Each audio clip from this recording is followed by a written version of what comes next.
This is the Jura Synchro podcast.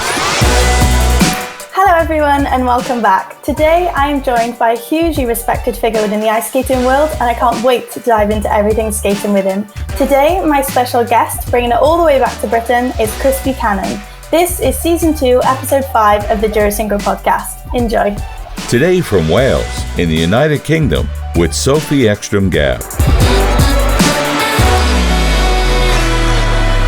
Hi Chris and welcome to the Jura Synchro podcast. I am super excited to have you on today. Hi, how are you doing? It's really nice to be here and thank you for having me on the podcast. No, I'm so excited to have you today. Now, I wanted to start off the episode by diving into your incredible skating background and how you've got to where you are today. I must say you have an impeccable resume with roles ranging over ISU dance, figure and synchro, as well as being a major part of British ice skating. Before we get into that part of your career, I want to take it all the way back to the beginning. So where and when did skating all start for you and how did you get into it?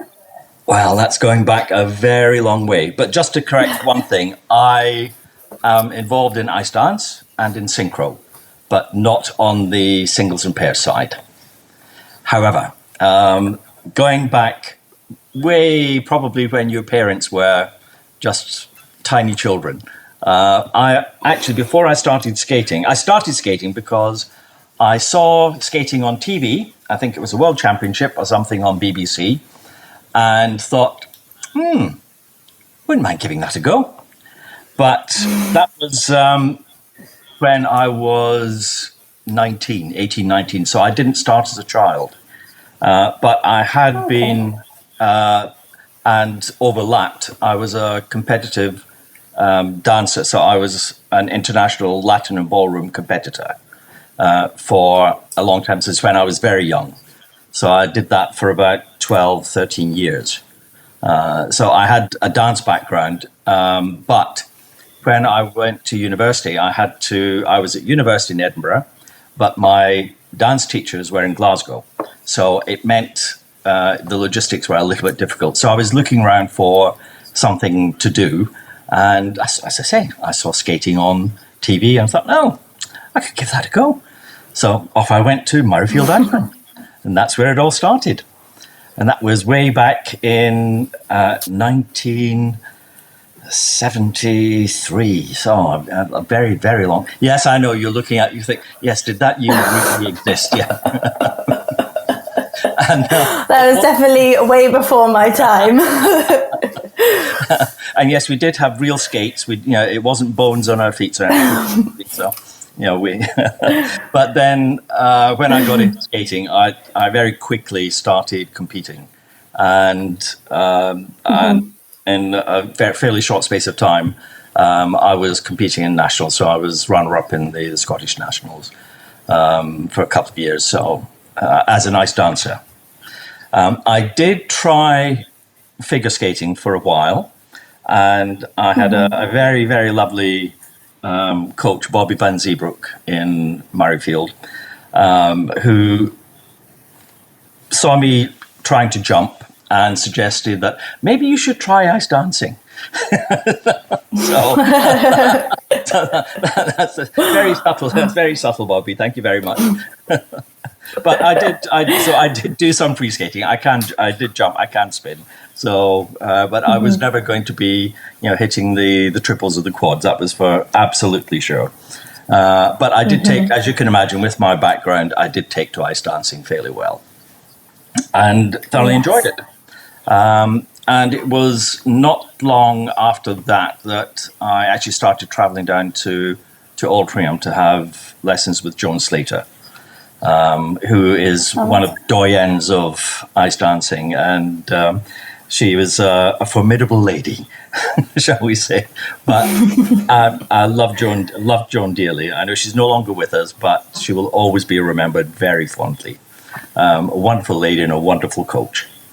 And I carried on. So I'd been skating and carried on skating up till not too recently. The only reason I haven't been skating as much now is I'm having to get 2 new knees because between skating. And the other thing that I do that some people know in the skating world is karate. So skating and karate have ruined my knees. But I've been doing karate for about 45 years. So a very long time. But both of them are terrible for your knees. However, you don't think about that when you're young. No, skating definitely comes with a couple of consequences to the body. However, people are often surprised about doing both of those things, but you would be amazed at how many similarities there are in what you do, even in the exercises, the flexibility, the control, the isolation, all the things that you have to do in skating. We have to be able to do the same in karate. So there you go. And from then, I went all the way through the old tests up to doing gold. That's really my skating background. And when I moved down to Altrincham from Edinburgh and lived there for a number of years before I moved to London. And in that time, I started judging when I was in Altrincham. So I've been judging since about 1980, maybe a little bit before that. I was doing club competitions. So it's been a very, very long time. I think my one claim to fame in judging synchro is I'm the longest serving synchro stroke precision judge in the world. Wow. That's definitely a claim to fame. That's definitely one to... Just because I'm very old, that's why. No, that's definitely one to put on the wall. Definitely one to brag about, I'd say. Amazing. Well, you definitely have a lot of experience and a lot, like you said, the dancing especially helps with skating. I mean, my mum's had a dancing school and I've danced all my life, and I definitely would say that's been a massive help in skating. But really cool to find out how much karate has helped. You'd never think that would be something that would collaborate with skating. So you learn something new every day. And so when I started judging, it was a progression. So I started off judging as dance, and then it's just been spending the time going through the levels till you become international. Then you become ISU and doing championships and whatever. And when I moved to London, it was the very start of there was a show skating type of events going on at the time when I first moved down in the very early 80s, 84, 83, 84. And the local rink for me was Lee Valley, and they were doing show competitions. But that very quickly developed into them having a precision skating team. And I remember because I was the local judge, I was asked, "Oh, would you like to come and judge this?" Okay. What are all these people doing on the ice? Because in those days, and again, I really sound like an old codger, but in those days we had well, I am an old codger, but that's true. But we had up to 32 skaters in a team. Wow. Yep. And people are, no, you can't have that many. Yeah, absolutely. There are even videos on YouTube that you can have a look at, and you'll see. So I think I've definitely seen some before. That, I mean, 16 is hard enough, so I can't imagine what 32 is like. So it was a very different sport then. It was very much marching around, and there was certainly you couldn't have a line and open into shoulder hold across the rink because you would hit the barriers because of just too many skaters. However, there were lots of things that you could do that obviously you can't do now because you don't have the numbers. So seeing 3 egg beater wheels going at the same time, and some of the formations, they were really great, and the unison was incredible. But there wasn't an emphasis on a real quality of skating. It was very much togetherness, and things were very stiff enough. But it was quite a spectacle to see. You can imagine, 32 people in a wheel going around. The ones, it must be terrifying for them. So that kind of started unofficially and there were international competitions. So I remember being at events in Finland and in the States and Canada, where in those days, you only had one program. But rather than people travel all that way to skate one program, you had 2 flights. So you would skate the program once and everything would be judged. And it was the old 6-0 with the cards. And then the teams were divided into two groups. There was the gold final and the silver final. So the top half were in the gold final and the bottom half of the first skate result were in the silver final.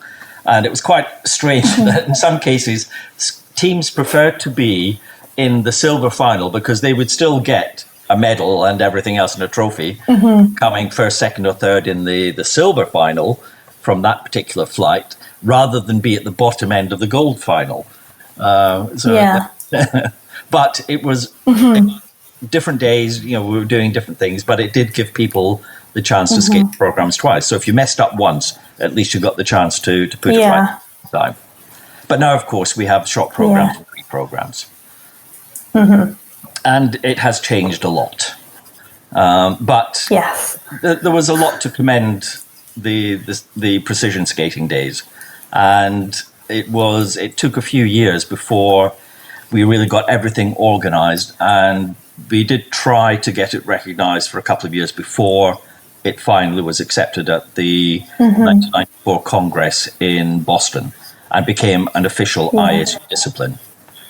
And it was I think it was 98, yes. So we'd run for about 4 years as precision skating. And then in 1998, it was changed to be called synchronized skating. So that's when synchronized skating was born. So that's a little bit of history for you. And I was there all the way through. Amazing. I definitely, talking about the cards for scoring, my first ever competition, which is probably not that long ago to you, but to me it feels like a lifetime ago.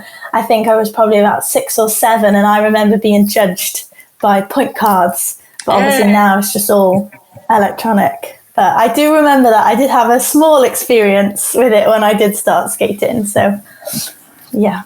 I kind of miss the excitement of the card. And for a while, of course, when we had anonymous judging, it became a lot less personal. But when you had the cards and you put your marks up, sometimes you'd hear people going, boo, if you were the mean judge at the end or something. I always remember if I was at a competition and we still had point cards, if I skated in the first group and I still had 2 other groups left, going up to my mum and dad and they'd written them all down, trying to calculate where potentially I would be in the running after skating. So I definitely miss those little things about it. And that was quite nice because people did, you would get a marking sheet in the middle of the program and you could take down all the marks and work out if it's the 1-by-1 system or majority. There were different systems working out the result. And people enjoyed that. It really got people involved. Nowadays, the computer does everything for you. So not quite the same. It's definitely come a long way in the last 20 years at least. It's certainly come a massive way. Yeah, since 2002, when we went to the new system. It's, they call it the new judging, the IJS. It's not new anymore. It's been around for 20 years now. No. I think we have to stop calling it the new judging system. So anyway, that's how I ended up going through Ice Dance, and Synchro started. And I was on the very first list for international judges for synchronized, for precision skating, and then synchronized skating. And just kept, if you keep turning up, for good attendance, you'll eventually get through on the band. So that's how I've ended up as a championship judge for ice dance and championship referee and controller for ice dance, as well as championship judge, referee, and controller for synchro. Amazing. And I've been doing them ever since. Just come back from Europe. Just been at Europeans in Tallinn for ice dance, so that was a really good event. And I enjoy both sides of the sport. People often say to me, the dance, my dance colleagues, well, why did you synchro as well? You could spend more time doing dance. I said, because I really do love both. And as you can imagine, having put a lot of years into synchro, I do want to see progressing, particularly progressing into Olympics.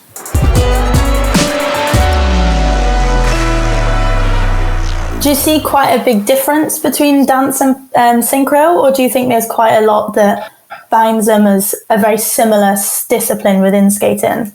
To start with, there was a very big difference. The main difference for me was in the quality that I was seeing.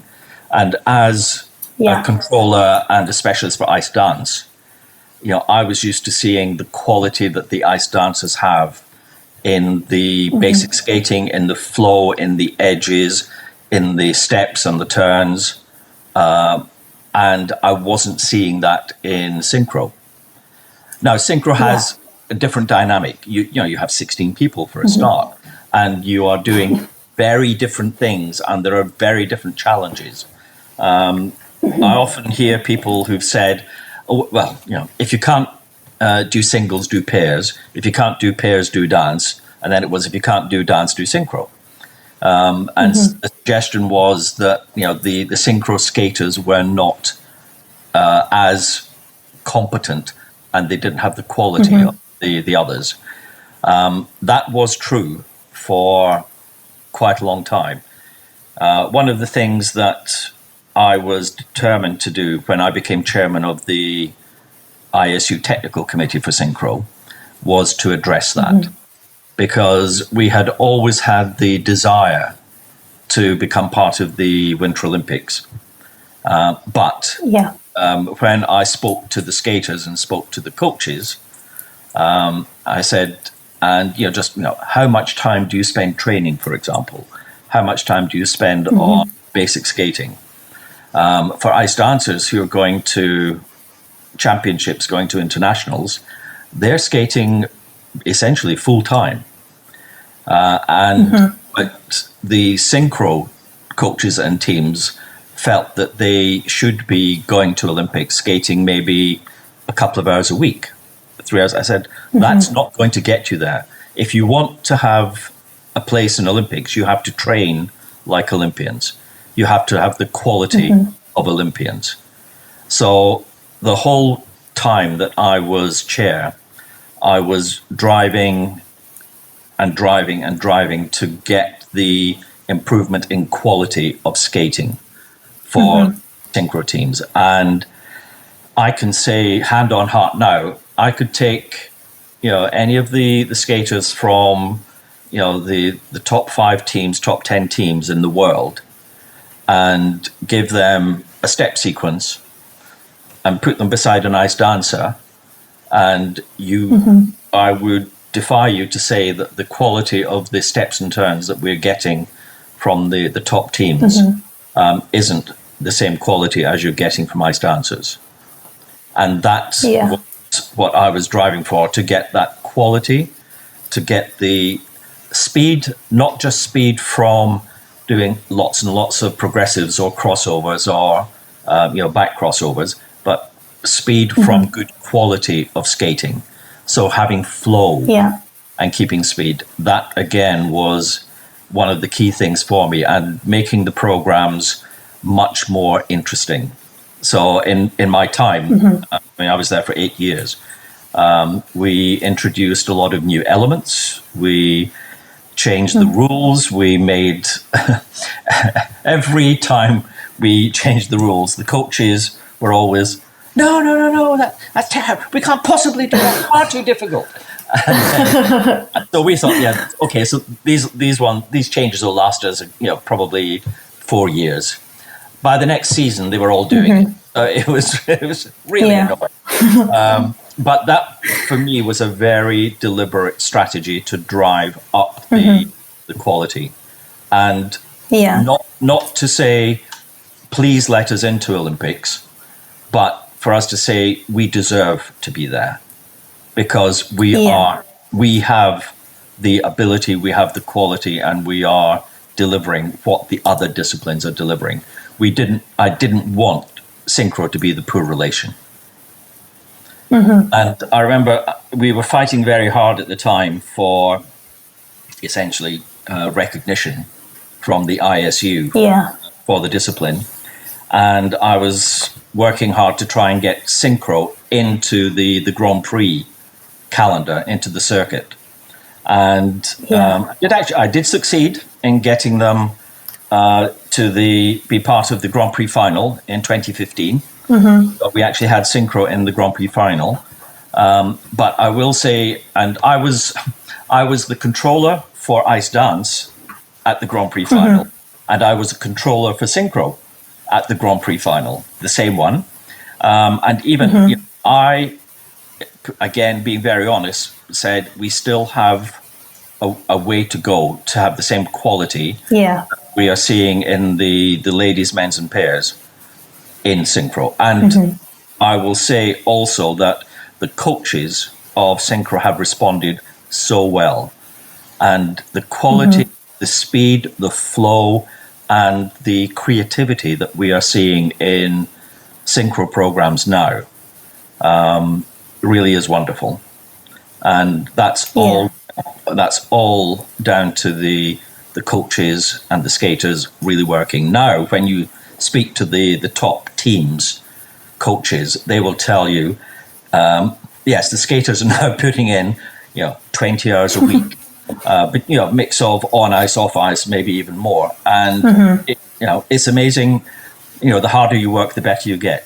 And now they absolutely do deserve to be there. And that's why, again, I was working very hard to get the Olympic applications done for synchro in there. Now, this is the third time that the application has gone in. Last time, the issue was numbers. It wasn't, we had people representing the IOC at our championships. They came to other competitions. We had to do a huge amount of work in order to get the application ready. So, you're submitting a document that thick. You have to show the history of the sport, the demographic, the geographic involvement, the variety of nationalities, the gender involvement. You cannot believe how much information you have to give to support the application, and you have to show that it is financially viable. You have, for example, one thing that's great for us is every single Synchro World Championship has been sold out. So that would mean if we had 2 days at Olympics, that's 2 days that the Olympic venue would be completely sold out, which financially is great. But it took a huge amount of work. And, I have to say that Kathy Dalton, who's also on the technical with me, and Mary Lundmark, we were kind of running 24 hours a day almost, getting the application ready to go in. And it was hard work, but it was worth it. And then second time, it was because of the numbers. The IOC have a limit on the number of participants at the Winter Games. And by bringing in the teams, it took us over the numbers limit. There's an application in now again, and they've put an application in with teams of 12. I must say, I did try for the second application. We held a trial event at Mozart Cup for senior teams, 12 skaters, to see how it would look with good teams, with 12 skaters, and it does look different. It is different. Yeah. There's a lot of things you can't do with 12. My honest opinion is it was actually better with 20, because there are many more things you can do with 20 skaters. But we had reduced from 20 to 16 a few years back. And I think 16 really is where it should be. However, I am, if nothing pragmatic, if we can get into Olympics with teams of 12, first of all, get in.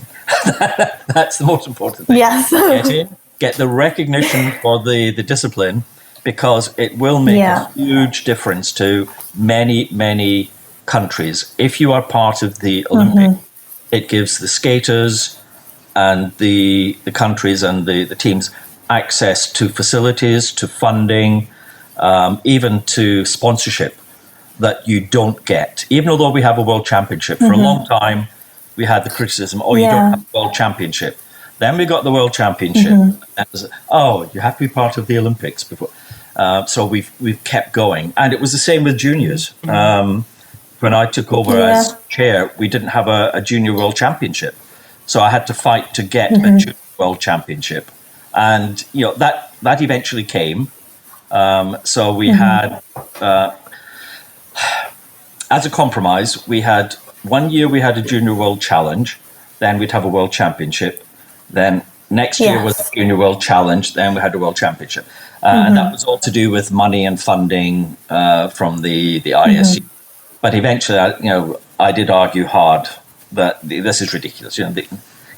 This challenge every other year is ridiculous. It needs to be a championship, and we did get that. So there've been lots of fights for the sport within the ISU. Yes. Even to get the ISU to support the first Olympic application, it was. I remember the very first ISU council meeting that I attended after becoming chair. I laid out what my strategy was for Synchro going forward. And I said, first thing is, I want the ISU to support Synchro applying to be part of the Olympics. And there was yes, well, never mind, sort of patting me on the head. That's never really going to happen. But it just, you have to keep pressing and pressing and pressing. Otherwise, things don't change. And sometimes, I will say, it doesn't make you popular. You have to fight for this.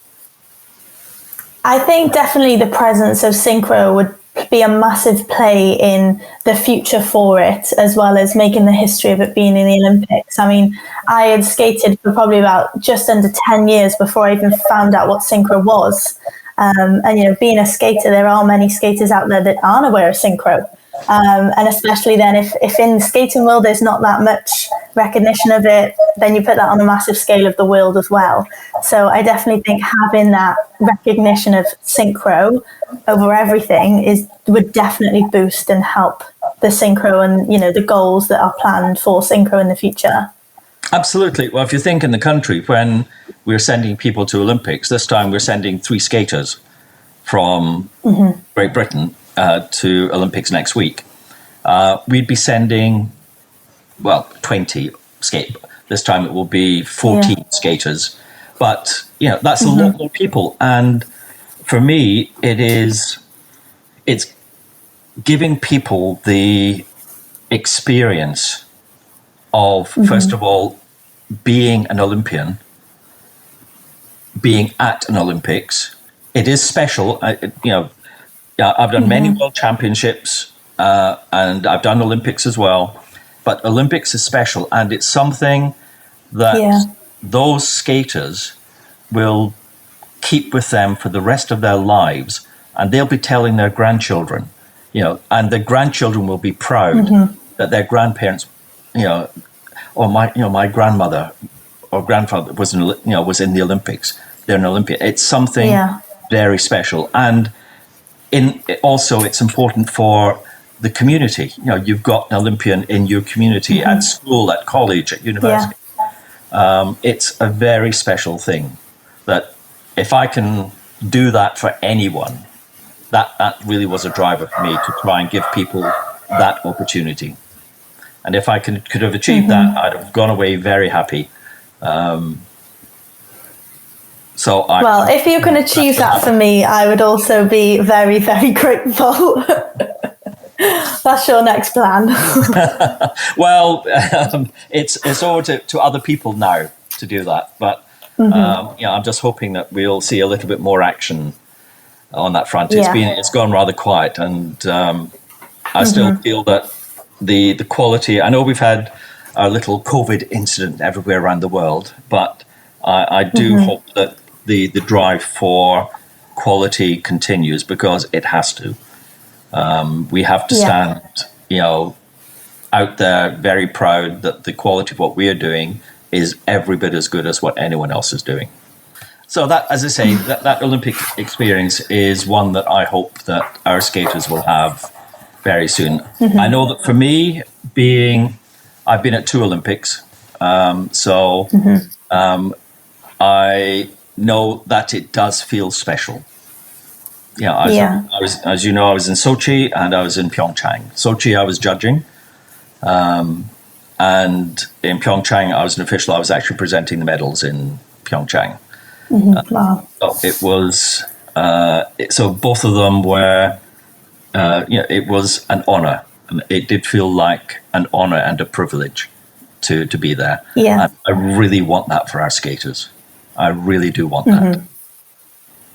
And you can imagine what it will do in terms of drawing numbers into this. Yes. And we started in this country, we had at one point 4 teams. That was it. So I was working very hard, and there was another late Judy Clinton, who many people will remember. Judy's still around, but Judy was an absolute dynamo. So Judy and I were working very hard to try and build the numbers. So we went from having 4 teams at one point to, I think we have about 86 teams in the country now. So there's a lot. So you can imagine what that means just for membership of the association. So it's bringing the numbers up, but being part of a team is different to being an individual single skater, pair skater, or dancer.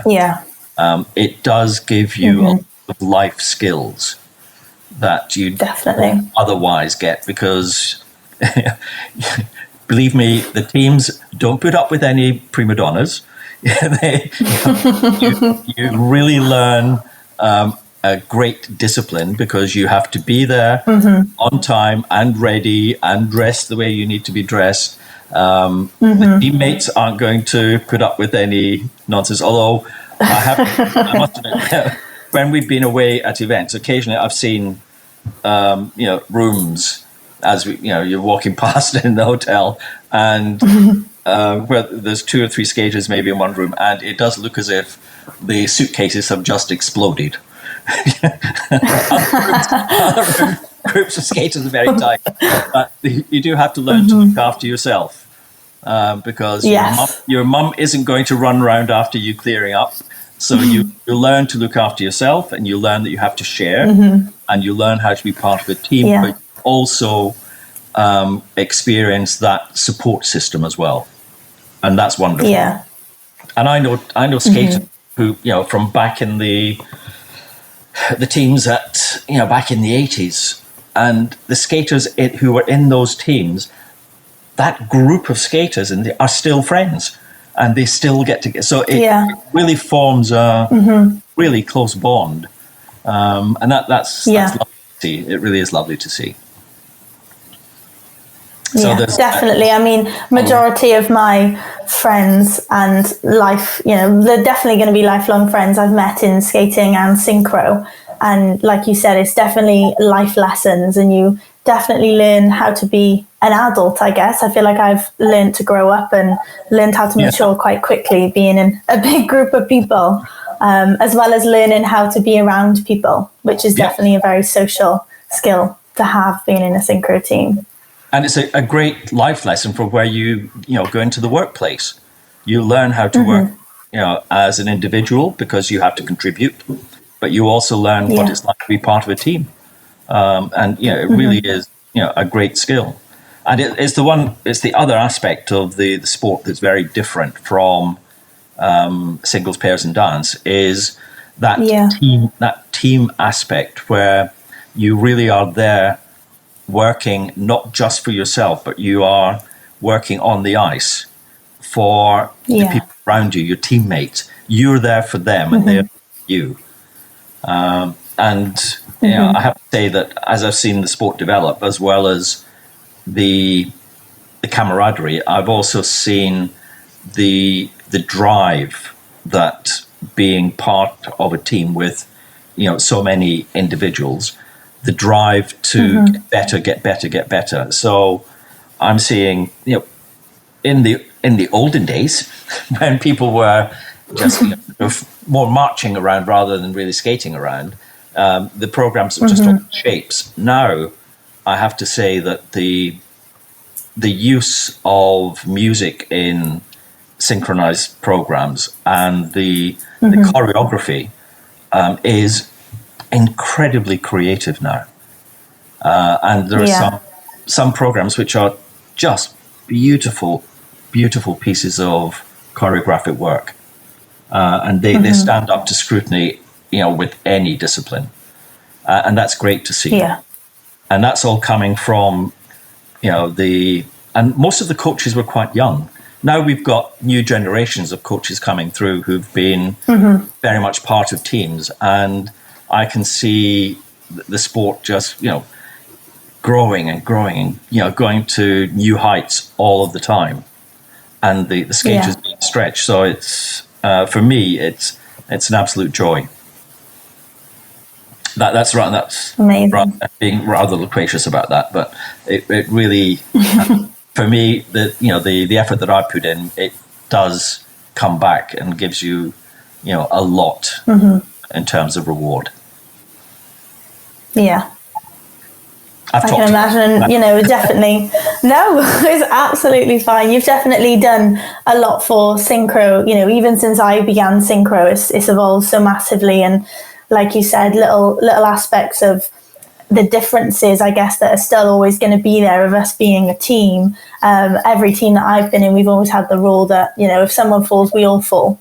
Because like you said, we skate for each other as well as skating for ourselves. And I think that is the massive, one of the main draws to synchro as well is the family and, bond aspect of it. And I definitely think that's a massive, one of my favorite things of being in a team and doing synchro as well. And one of the things, going back to the Olympic side of it, one of the things that struck the people who came from the International Olympic Committee to see the event was they were used to figure skating where people are very polite, and applause. I mean, sometimes people will cheer, but they came to synchro events and they were going, what's going on? Yes, you're forgetting. Yes, synchro crowds and synchro supporters, not really your typical figure skating, quiet and polite, because you have, because people are supporting a team, and they really get behind the team. But the IOC people, they loved it. They said, the TV audiences will eat this up. They really thought that the way the audiences supported the skaters was amazing, absolutely amazing. Yeah. In fact, you definitely have the support of the club. Majority of the teams, especially in Britain and across the world, they come from a club as well as just a team. So like you said, you instead of having the one odd person coming to, watch and be there to clap, you have not only the skaters' families and friends, the coaches, the other teammates, the whole club, all the other clubs and the other teams from that club supporting as well, which is definitely a big support. And I remember one, just a little bit of reminiscing. We had a World Championship in 2019 in Helsinki. And we had the ISU council members at the competition. And it's the first time that was short track, long track. All of the figure skating council members were there as well. And we had the IOC there. And one thing that they all remarked on was from the first team that came on to the last team, even it didn't matter which country they came from, the audience were right behind every single team, and they gave them really great support. So it was so encouraging. Now, I will say it was a huge arena with 3 tiers of seating, and it was, it just went all the way up. So it would have been intimidating, but the way that the audience supported all of the teams was wonderful, absolutely wonderful. And because of that event, one of the ISU council members for short track from China said to me, "But these are like the short track audience, the supporters." I said, "Yeah." So he said, "What if we put short track and synchro together?" I said, "Absolutely." So I worked with Landline to put together the event, and that's what the Shanghai Trophy started. So we started the Shanghai Trophy. The two of us, so him on the short track side, me on the synchro side, and we got the Shanghai Trophy going. And that's still a huge international today. And later on, we let the others in as well. But it started off, the first 2 years, it was short track and synchro. And again, it was wonderful. The Jura Synchro Podcast. It's the final part. So to wrap up today's episode, finishing with a little game. Chris, you've been in the synchro game for quite a while, so I'm going to test you on your Will's knowledge with a small quiz. I'm going to show you some close-ups of different World Synchronized Championships logos, and you've got to try and guess what year and country they are if you can. So now here is going to be a few of them zoomed in. They might be distorted or cropped to make them slightly harder. And everyone at home that is watching this on YouTube, you can also join in. Are you ready? Do I get a prize? Knowledge that you know all the World Synchro logos. Yeah, that's what I tell people as well. Chocolate like that. It can be add to your list of all the amazing things you've achieved in your skating career. Okay, let's go. Amazing. So this is the first one. I don't know if you can see it. It's cropped.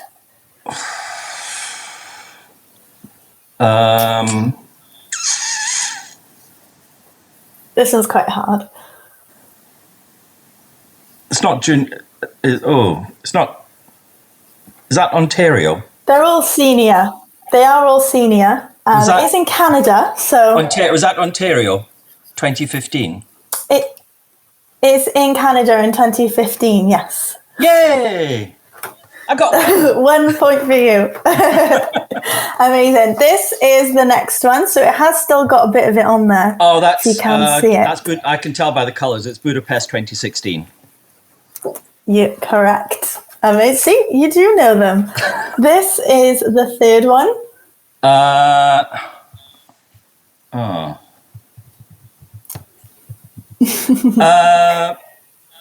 Colorado Springs. 2017. Correct. Yeah. This is the fourth one. That's the in Sweden. Stockholm 2018. Correct. The giveaways the three See, little you definitely know them. Yeah, but the giveaways the three little crowns in the corner. Yeah, the Swedish crowns. This one. Oh, that's the one I was talking about. Helsinki 2019. Helsinki. Yeah. And your final one is this one at the bottom. That's Lake Placid. It is Lake Placid. Amazing. So you definitely know your Will's logo. So there's the title that you can have. Thank you very much. Amazing. I will wait on my prize coming in the post. I'll make sure it gets sent first class for you. Amazing. Well, thank you ever so much for joining me on today's episode. It's been amazing to have you and amazing to talk about everything we've discussed today. Oh, it's my pleasure. It really was my pleasure. Thank you for asking me. It's nice that people remember. And I hope we're going to see you at the British in April. We're holding the British Championships in April. In April. Yes. Thank Just God. Finally getting back to normal. Yeah. Oh, yeah. Just to say, we did have a competition in Alexandra Palace in November, where we had, I think, we had about 40 odd teams. And I was so pleased and touched when there were skaters, parents, coaches, and just, people who were coming to the competition, who were coming saying, this is great to be back. It's so good to be back with the crowd, with the skaters. So it's a wonderful sport, and it's made us realize just how much we missed it. And it's great that we're all going to be back soon. Yes.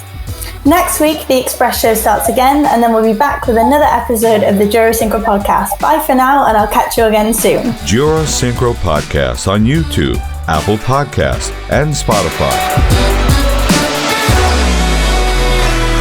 The musical theme of this show was created by Scatmix.pro and Carl Hugo.